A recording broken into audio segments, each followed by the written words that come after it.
అదరగొట్టే కారం రంగు రుచి ఆచి కారం పొడి. ఏసీ కూడా ఏర్పాటు చేశారు. ఈ ఉద్యమాన్ని పెద్ద ఎత్తున ముందుకు తీసుకెళ్లాలని ప్రయత్నం చేశారు. మీ మీద కూడా ఒక విమర్శ ఉంది. వాస్తవానికి చాలా ఫైట్ చేస్తూ వచ్చారు. కానీ కాంగ్రెస్ కు ఒత్తాసు పలికాడు జాజుల శ్రీనివాస్ గౌడ్, అందుకని ఇది కాలేకపోయిందని కొన్ని వర్గాల నుంచి విమర్శ వచ్చింది. ఢిల్లీకి వెళ్ళారు, జంతర్ మంతర్ ఫైట్ చేశారు, పాలాభిషేకం చేశారు. దీనికి ఇప్పుడున్నటువంటి పరిస్థితుల్లో కాంగ్రెస్ చేయకపోవడాన్ని మీరు ఏ రకంగా అర్థం చేసుకుంటారు? ఇప్పుడు మేము 2.5 దశాబ్దాలుగా ఏ పార్టీలో కానీ మేము ఆ పార్టీ కండవ కప్పుకోలేదు, ఆ పార్టీలో మెంబర్షిప్ తీసుకోలేదు. ఒకటి. రెండోది, మా జీవితంలో నేను బీఆర్ఎస్ భవన్లో చెప్పిన అగ్రకులాల ముఖ్యమంత్రులకు కానీ అగ్రకులాల పాలకులకు కానీ ఎప్పుడు కూడా పాలాభిషేకాలు చేయలేదు. మూడో విషయం ఏంటంటే, ప్రభుత్వం చేస్తానంటుంది కాబట్టి ఇంతకుముందు మందకిసన్న మీడియా సమావేశంలో చాలా స్పష్టంగా చెప్పారు. ప్రభుత్వము, రాష్ట్ర ప్రభుత్వం కామారెడ్డి డిక్లరేషన్ ఇచ్చింది. ఆ కామారెడ్డి డిక్లరేషన్ ప్రకారం మేము 42% చేస్తామని చెప్పింది కాబట్టి ఆ చేసే ప్రక్రియ లోపల మేము భాగస్వామ్యం. ఇప్పుడు కులగణన 1931లో బ్రిటిష్ ప్రభుత్వమే కులగణన చేసింది, తర్వాత కులగణన లేదు. కాబట్టి కులగణన చేయాలని మేము ఫైట్ చేసినాం, కులగణన చేస్తామని ముందుకు వచ్చింది. కాబట్టి కులగణనలో అందరూ బీసీలు భాగస్వామ్యం కావాలని చెప్పి మేము ముందుకు పోయినాం. ఆ తర్వాత బీసీలు ఎంత శాతమురో తేల్చాలి అని చెప్పి డిమాండ్ చేస్తే బీసీలు ఎంత శాతము తేల్చారు. ఆ తర్వాత అసెంబ్లీలో బిల్లు పెట్టాలని డిమాండ్ చేస్తే అసెంబ్లీలో బిల్లు పెట్టారు. చట్టం చేయాలంటే చట్టం చేశారు. కాంగ్రెస్ ప్రభుత్వం, మీరు ఇంతకుముందు మందకిస్తానని ఒక క్వశ్చన్ అడిగారు, చేయాల్సిన ప్రయత్నం అంతా చేసిందంటే వాళ్ళు సంవత్సరం అంతా స్కూల్ పోయారు కానీ ఎగ్జామ్ మాత్రం రాయలే. సంవత్సరం అంతా స్కూల్ పోయారు, కాలేజీ పోయారు కానీ సంవత్సరం అంతా పోయింది, రిజల్ట్ ఎప్పుడు వస్తుంది? పరీక్ష రాసినప్పుడు వస్తుంది. కానీ పరీక్ష రాసే సమయంలో పారిపోయారు. ఈరోజు మంచి చేస్తామన్నప్పుడు వాళ్ళని స్వాగతించడం, మంచి చేయాలని చెప్పి అభినందించడం. కానీ మంచి చేయాలని చెప్పినప్పుడు మేము మా డిమాండ్ నెరవేర్చాలని హామీ ఇచ్చినప్పుడు మద్దతు ఇచ్చినాము. మా డిమాండ్ను ఒమ్ము చేసి బీసీలను రాజకీయంగా అణచివేయాలని ఒక కుట్రబుద్ధితోటి ఇలా ముందుకు పోవాలన్నప్పుడు ఖచ్చితంగా మేము ఎదురు తిరిగినాం, మేము పోరాటం చేస్తున్నాం. గతంలో కూడా కేసీఆర్ గారు 10 ఏళ్ల పాలనలో బీసీలకు మేము ఆత్మగౌరవ భవనాలు ఇస్తాం, బీసీ గురుకులాలు పెడతాం అన్నప్పుడు స్వాగతించాం. ఇక్కడ జాజుల శ్రీనివాస్ గౌడ్ కాంగ్రెస్ కమ్ముడు పోయింది అన్నట్టు ఒక ప్రచారం పెద్ద ఎత్తున కొన్ని వర్గాల నుంచి వినపడింది. బీఆర్ఎస్ పార్టీ వాళ్ళు కావచ్చు, బీజేపీ వాళ్ళు కావచ్చు, కొన్ని వర్గాల వాళ్ళు కావచ్చు. అలాంటి వాళ్ళకి మీరు ఏ సమాధానం? ఇప్పుడు ఒక సామాజిక ఉద్యమాలు నడిపే వాళ్ళు ఏజెంట్లు అని, అమ్ముడు పోయిందని ఈ ఊత పదాలు కొన్ని ఉంటాయి. ఇప్పుడు నా ఒక్కరికే కాదు, ఆ రోజు ఉద్యమం నడిపినటువంటి మహాత్మా జ్యోతిబా పూలే మా వాటా మాకు కావాలంటే బ్రిటిష్ వాళ్ళు ఏజెంట్ అన్నారు. అంబేద్కర్ గారు ఈ దేశానికంటే స్వాతంత్రం కాదు, మాకు స్వాతంత్రం కంటే ముందు మా దళిత జాతికి రిజర్వేషన్లు కావాలంటే ఆయన ఆంగ్లేయులు ఏజెంట్ అన్నారు. కాబట్టి ఇవాళ మేము ప్రతిపక్షంలో ఉన్న అధికారం, మేము ఉద్యమం నడిపేటప్పుడు అధికార పక్షాన్ని కొంత మెచ్చుకునే స్థాయిలో ప్రతిపక్షాలు సహజంగా ఆ ముద్ర వేస్తాయి. లేదా అధికార పక్షాల మీద యుద్ధం చేసేటప్పుడు అధికార పక్షం అంటది ఆ ప్రతిపక్షాలకు అమ్ముడు పోయిందంటది. మేము ఎవరికి, బీసీలకు తప్ప మేము ఎవరికి అమ్ముడు మమ్మల్ని కొనేంత శక్తి ఎవరికి లేదు. మేము పదవుల కోసం పెదవులు మూసుకునేటువంటి వాళ్ళం కాదు. 2.5 సంవత్సరాలుగా ఎత్తిన జెండా దించకుండా ఇలా పోరాటం చేసే వాళ్ళం. మేము ఖచ్చితంగా 42% రిజర్వేషన్ల సాధన కోసం మేము పోరాటం చేస్తాం. ఇక్కడ సర్పంచ్ ఎన్నికలకు నోటిఫికేషన్ వచ్చింది, షెడ్యూల్ వచ్చింది, ఇప్పుడు ఆల్రెడీ అప్లికేషన్ కూడా పెట్టుకుంటున్నటువంటి ఈ సమయంలో మీ ఫైట్ నెక్స్ట్ ఇందిరా పార్క్ దగ్గర పెద్ద మహాధారణ చేస్తున్నట్టుగా వినిపిస్తుంది. ఈ నేపథ్యంలో ఏం చేయదలుచుకున్నారు? దాని ద్వారా జనాలకు ఏం చెప్పదలుచుకున్నారు? తర్వాత ఎంపీటీసీ జెడ్పీటీసీ ఎన్నికలు రాబోతున్నాయి, అప్పటికైనా మీ డిమాండ్ నెరవేరే అవకాశం ఉంటుందా? ఇప్పుడు ఖచ్చితంగా నెరవేరుతుంది. ఎందుకు ఇప్పుడు ఎన్నికల షెడ్యూల్ దొంగచాటుకు ఇచ్చారు. ఇవాళ ప్రపంచ చరిత్రలో మీరు చూసుకున్నట్టయితే, భారతదేశ చరిత్రలో, ప్రపంచ చరిత్ర పోనీయండి, ఎన్నికల షెడ్యూల్ సాయంత్రం 6 గంటలకు ఎవరైనా రిలీజ్ చేశారు. మళ్ళీ ఒకటే రోజు సమయం ఇచ్చి 24 గంటలు కాకముందుకే నామినేషన్లు ఏమని చెప్తారా? సర్పంచ్గా పోటీ చేసే అతనికి 5 పత్రాలు కావాలి, 5 ధృవీకరణ పత్రాలు కావాలి.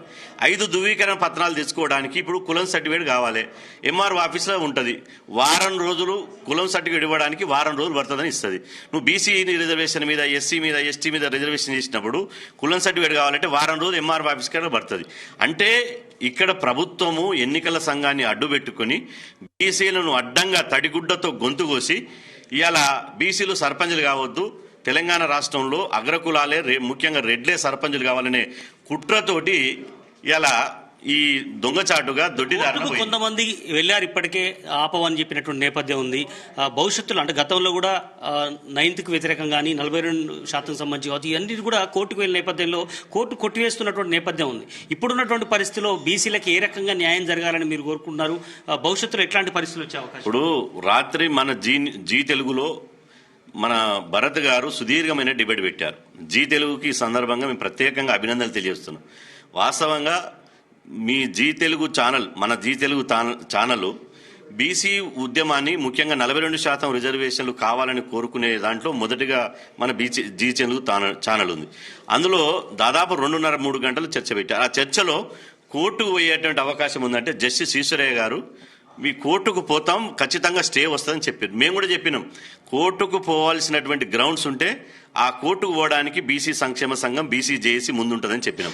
అంటే ఒకవైపు న్యాయ పోరాటం చేసే వాళ్లకు మద్దతు ఇస్తాం, ఇంకొక వైపు వీధి పోరాటాలు చేస్తాం. ఈ 42% రిజర్వేషన్లు విద్యా, ఉద్యోగ, రాజకీయ రంగాల్లో 42% రిజర్వేషన్ సాధించుకోవడానికి ఒక సర్పంచ్ ఎన్నికల గురించే కాదు. కాబట్టి సుదీర్ఘమైనటువంటి దీర్ఘకాలికమైనటువంటి ఉద్యమం ఉంటుంది.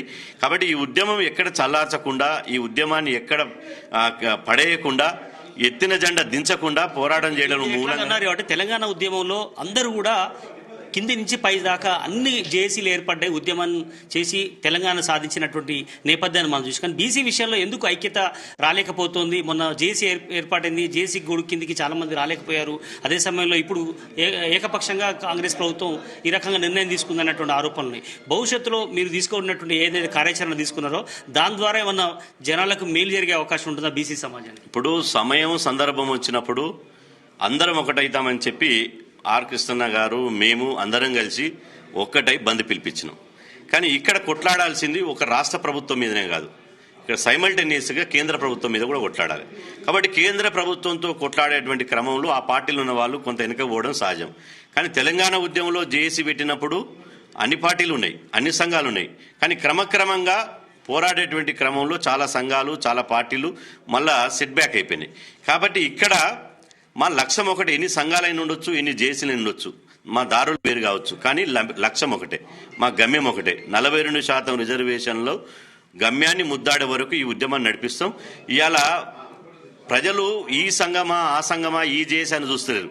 బీసీ రిజర్వేషన్ల కోసం క్షేత్రస్థాయిలో ఎవరు కొట్లాడుతున్నారు, ఎవరు పార్టీల ఖచ్చితంగా కొట్లాడుతున్నారు, ఎవరు నిజాయితీతో కొట్లాడుతున్నారు అనేది గమనిస్తారు. ఆర్కృష్ణయ్య రాజ్యసభ సభ్యుడిగా ఉండడం వల్లే కొంత ఇబ్బంది పడుతున్నాడు అన్నటువంటి చర్చ బయట వినపడుతోంది. దాన్ని మీరు ఏమైనా రాజీనామా చేసి ఉద్యమంలో పూర్తి స్థాయిలో రావాలని మీరు ఏమైనా డిమాండ్ చేయదలుచుకున్నారా? జేఏసీని పటిష్టం చేయాలంటే ఏం చేయాలి? ఆర్కృష్ణయ్య ఏం అప్పీల్ చేయదలుచుకున్నారు? ఇప్పుడు ఆర్ కృష్ణయ్య గారు రాజీనామా చేయవలసినటువంటి అవసరం లేదు. ఆ పదవిని ఆయుధం లెక్క ఉపయోగించి ఇలా గల్లీలో పోరాటం చేయొద్దు. గల్లీలో పోరాటం చేయడానికి మేమున్నాం. హైదరాబాద్లో, తెలంగాణలో పోరాటం చేయడానికి మేమున్నాం. కృష్ణన్న పోరాటం చేయాల్సింది ఢిల్లీ వేదికగా చేయాలి. ఒక ఆల్ ఇండియా ఓబీసీ నాయకుడు, ఒక రాజ్యసభ సభ్యుడు, ఒక జాతీయ పార్టీలో, అదే ప్రాంతీయ పార్టీలు ఇప్పుడు టీఆర్ఎస్లో, వైసీపీలో అంటే అది కొద్ది మందికే పరిమితం అవుతుంది. భారతీయ జనతా పార్టీ అనేది భారతదేశంలో ఇలా అత్యధికంగా స్ట్రాంగ్ ఉన్నటువంటి ఏకైక పార్టీ.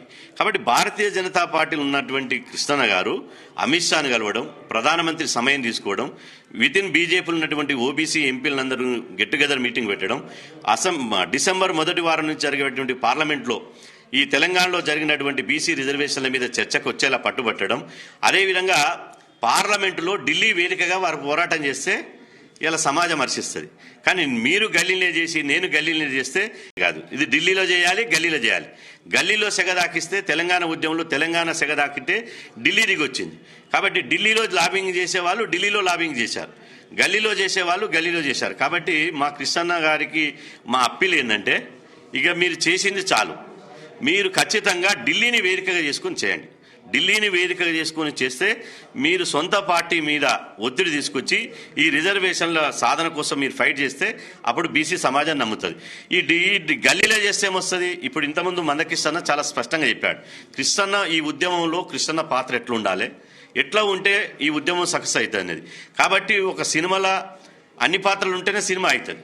ఉద్యమంలో కూడా అట్నే అందరూ అన్ని పాత్రలు పోషించలేరు. కాబట్టి కొందరు ఢిల్లీలో పాత్ర పోషించాలి, కొందరు గల్లీలో పాత్ర పోషించాలి. ఎస్సీ వర్గీకరణ ఆయన ఆధ్వర్యంలో ఎంతో కొంత ఆయన చేసే ప్రయత్నం చేశాడు, సక్సెస్ అయిన నేపథ్యంలో మీకు ఆయన తోడ్పాటుకు వచ్చినటువంటి నేపథ్యంలో మందకృష్ణ మాదిగ సపోర్ట్తో ఏ రకమైనటువంటి ఉద్యోగ కార్యాచరణను, ఎందుకంటే ఆయన డిఫరెంట్గా నడిపాడు ఉద్యమాన్ని, మీరు బీసీ మూవ్మెంట్ని కూడా ఆ స్థాయిలో ఇంకో కొత్త పందాలో వెళ్ళే అవకాశం అని ఉంటుందా సాధ్యం? ఇప్పుడు మందకృష్ణ మాదిగన్న మాకు సపోర్ట్ చేయడం అంటే ఇలా మా విజయం సాధించినట్టే.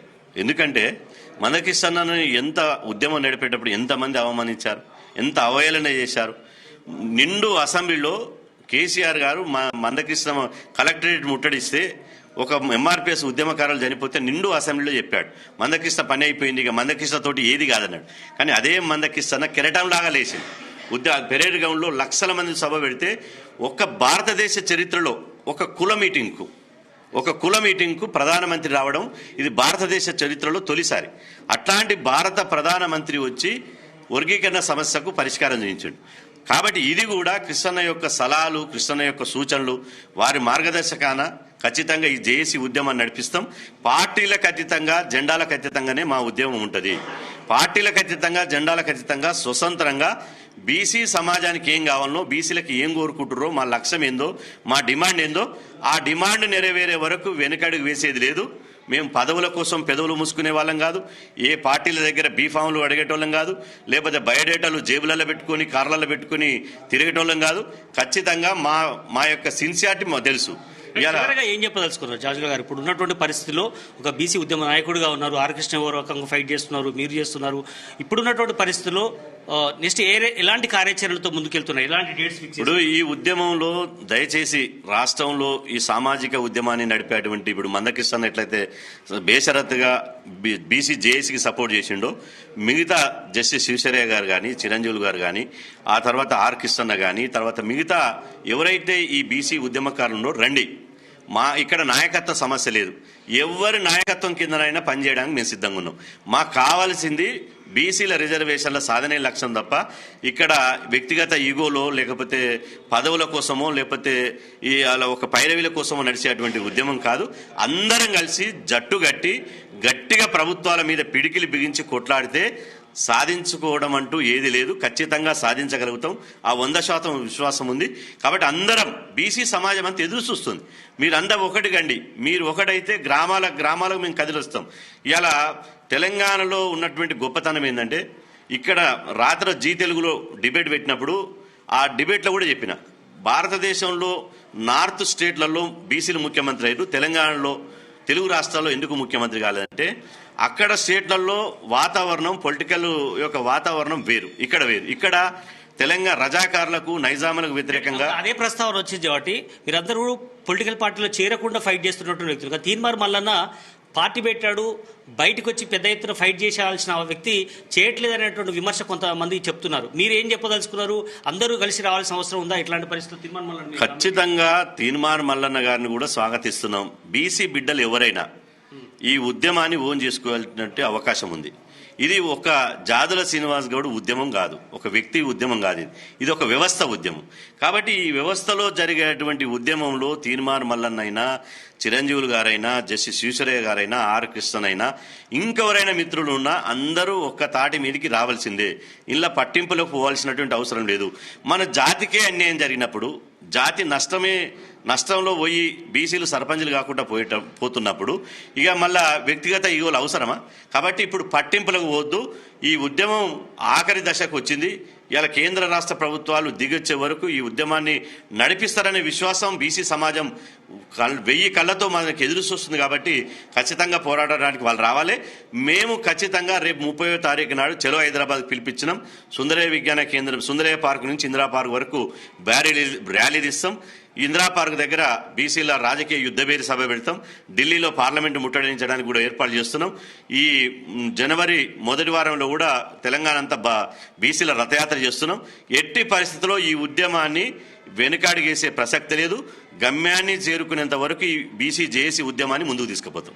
రైట్. మొత్తానికి సర్పంచ్ ఎన్నికలు జరుగుతున్నటువంటి ఈ సమయంలోనే మరింత వేడిని పుట్టించాల్సిన అవసరం ఉందని కూడా బీసీ జేఏసీకి సంబంధించినటువంటి లీడర్లు చెప్తున్నారు. ఈ నెల 30వ తేదీ నాడు భారీ ర్యాలీ, దాని తర్వాత ఒక నిరసన కార్యక్రమం ఏర్పాటు చేయాల్సిన అవసరం ఉందని కూడా వాళ్ళు ఇప్పటికే తీర్మానించారు. భావస్వారిపై ఉన్నటువంటి బీసీ సంఘాలు మేధావులందరూ కూడా కలిసి వచ్చి ఇప్పుడు కాకపోతే మరి ఎప్పుడు రాదు అన్నటువంటి స్లోగన్తో ముందుకెళ్లాల్సిన అవసరం ఉందని కూడా జాజల శ్రీనివాస్ గౌడ్ కావచ్చు, మందకృష్ణ మాది కానీ మిగతా బీసీ సంఘాల ప్రతినిధులు చెప్తున్నటువంటి పరిస్థితి కనిపిస్తుంది. స్టూడియో తెరకొట్టే కారం రంగు రుచి ఆచి కారం పొడి.